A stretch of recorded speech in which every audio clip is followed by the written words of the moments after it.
Welcome to the Rim Break Rodeo. We hope this video helps. You start by confirming compatibility and power.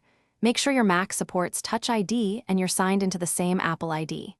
Once done, charge the Magic Keyboard to at least 30% and bring it close to the Mac. Next, open System Settings and go straight to Bluetooth so you can see the keyboard listed. You'll remove the existing pairing next, which clears the active Bluetooth link and prepares the device for a fresh connection. Now remove the keyboard from the Mac's Bluetooth device list. Choose Remove or Forget Device and confirm. At the same time, go to Touch ID settings and delete fingerprints that were enrolled for that keyboard so authentication data is cleared.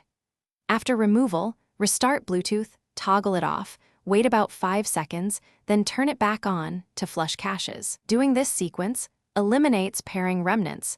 To finish, connect the Magic Keyboard to the Mac using its cable to force a fresh pairing handshake.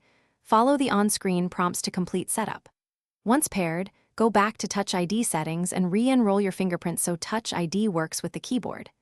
Make sure the keyboard appears in Bluetooth and test keystrokes. If something goes wrong, update Mac OS, restart the Mac, and try another cable or USB port. This often resolves driver, power, or handshake issues quickly.